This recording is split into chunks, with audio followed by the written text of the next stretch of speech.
You're listening to Midlife Side Quest, the Over the Hill Gaming Podcast. Here's your host, John Wall. It's Tuesday, January 2nd, and welcome to Game of the Year week on Midlife Side Quest, the Over the Hill video game podcast.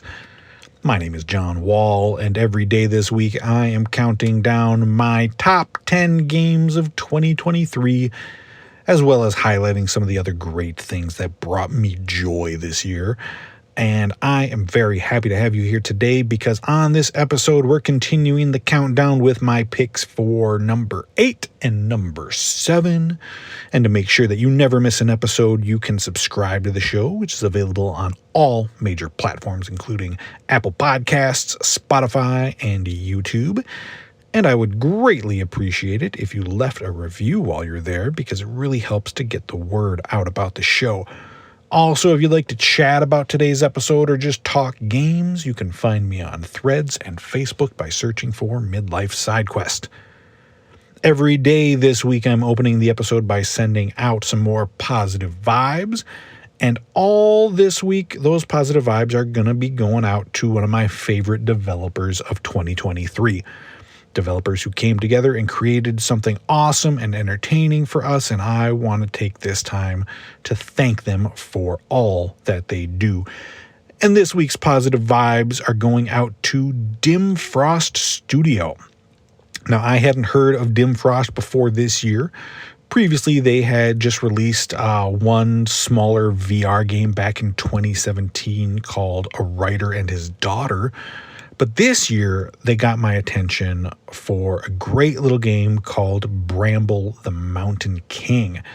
This adventure game takes a young boy on a journey through a world of dark and twisted Nordic fables on a journey to rescue his sister, and I thought that they did a fantastic job of creating a memorable world and setting a tone through their visuals and the music that was unsettling and beautiful, and it really was something unique, and it made me very excited to see what they're gonna do for their follow-up. So kudos to Dim Frost Studio, one of my favorite devs of the year.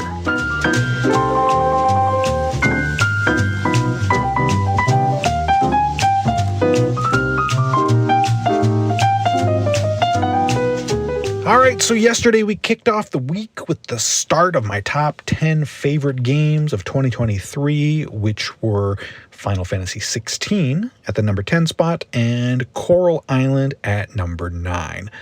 Today we are continuing with number 8 and a game that was both the first game that I played in the entire year and also the game that I think I would pick as the most pleasant surprise of the year, and that is Hi-Fi Rush from Tango Gameworks.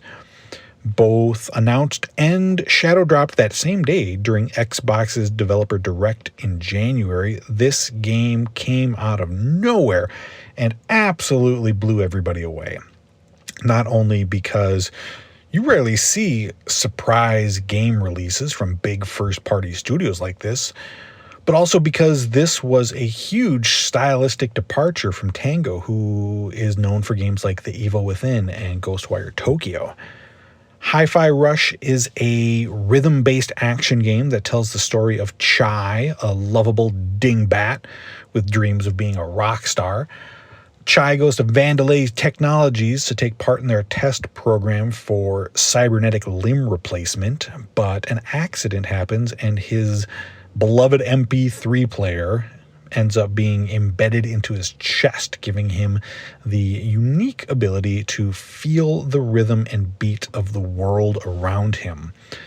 Labeled a defect, Vandelay's security forces attempt to apprehend Chai, but he goes on the run and ends up teaming up with others who are trying to expose the corrupt corporation that is Vandelay. So like I said, it is a rhythm action game, meaning that everything in the world moves to the beat of the music in the game. The environments move, the enemies, and Chai himself all bob and move with the groove. And as you attack the robotic security forces, you try and time your attacks to the music. Now, the game is very forgiving in that you'll still make contact if your timing is a little bit off, but if you hit it just right and get into that rhythm, you find that flow, you'll get bonuses and do extra damage. And it is extremely satisfying to see everything moving to the music as you jump around and smash robots to bits. And it's also helped out by a truly killer soundtrack to fight to, including Nine Inch Nails, Prodigy, and the Black Keys. This game also has what is absolutely my favorite cast of characters in any game this year. Fighting alongside Chai in the Resistance are Peppermint, a young mechanic searching for the truth about Vandelay, Macaroon, a former Vandelay employee who left after learning the truth, as well as a couple of robotic friends, Cinnamon and 808, who is an awesome little robot kitty cat. And the villains you'll face are also great, and they've got great design and fun personalities. Hi-Fi Rush is it's an absolute treat, from its gorgeous art design, which makes the game look like an animated series, to its incredibly addicting and catchy gameplay and an awesome soundtrack. It's a joy from start to finish. If you haven't played it yet, go download it. It is on Game Pass right now. Next, we're going from a brand new IP to one of the most recognizable characters in the entire world. And my number 7 game of 2023 is Super Mario Bros. Wonder. 2D Mario games are the mac and cheese of video games, I think. I mean, think about it. I love mac and cheese pretty much every time I have it. It's delicious and familiar in a way that reminds me of being a kid. And sure, some are better than others, and you can add fun little twists to it to shake things up, like bacon or lobster or different cheeses. But at the end of the day, it is what it is. And it's what you expect it to be, and that's fine. And what was I talking about? Because now I'm just really hungry. Seriously. Mario Wonder. It is just exploding with creativity in a way that I don't think any 2D Mario game or pasta ever has. Yes, at its core, it's that familiar formula. Run from the left to the right, stomping on enemies and collecting power-ups. But it's the introduction of some new abilities and the wonder seeds that make every level something truly unique, where you never know what to expect. When you collect the seeds, which are hidden in most of the levels, it warps the world around you in wild and unexpected ways. It might flip your perspective so that instead of moving left to right, you're now looking top down, like gauntlet style. Or it messes with the gravity. It could turn you into a giant spiky ball rolling all around. It's wild. They're always unpredictable, and they're almost always super fun. The new power-ups are cool also, like a drill head or an Elephant Mario suit. The art style is sharp and expressive. Yes, even the little talkative little wonder flowers, who I personally think are awesome. And they made the co-op much more accessible by removing the way that players would hit and bounce off each other in the last few games, causing a lot of frustration. So they've just really brought the fun and the charm back to 2D Mario, and it's the most fun I've had with one of these games since, honestly, probably the Super Nintendo and Super Mario World. It's really, really fun. And it's no wonder that it's my number 7 game of 2023. See what I did there? I'm sorry.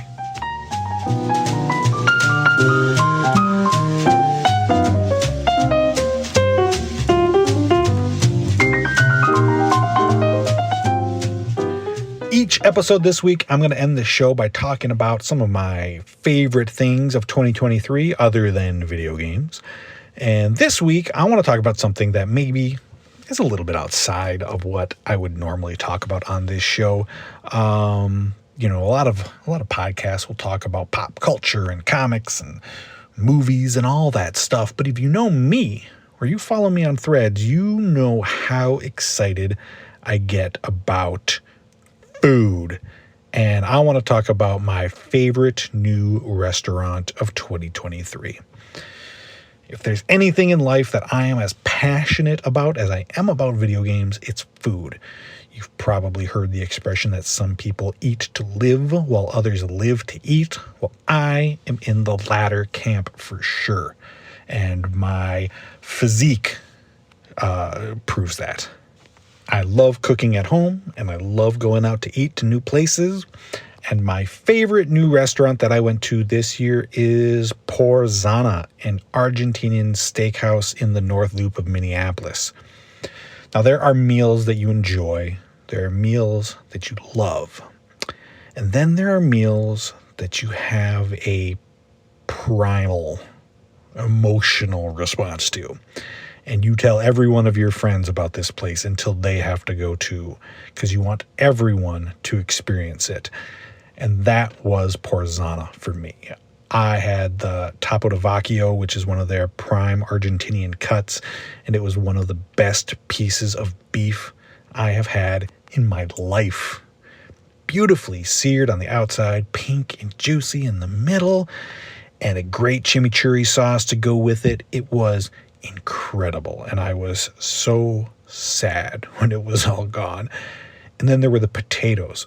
Oh my God. Crispy golden potatoes drenched in a beurre blanc sauce with Parmesan, bacon, and chives on the top. I would go there just to eat these potatoes. They were otherworldly. And I finished up with an apple tart, which, even though I'm not the biggest dessert guy, was wonderful. It has a great atmosphere, amazing wait staff, and just all around was one of the best restaurant experiences I've had in several years. So if you live in the Twin Cities, go to Porzana right now. And if you don't, then I feel very sad for you. Thank you for listening to Midlife Side Quest. I so appreciate you making time in your day for me. Don't forget to tune in tomorrow for another new episode wherever you listen to podcasts, and you can show your support by subscribing and leaving a review. And if you'd like to chat, look for me on Threads or Facebook. So until next time, be well and happy.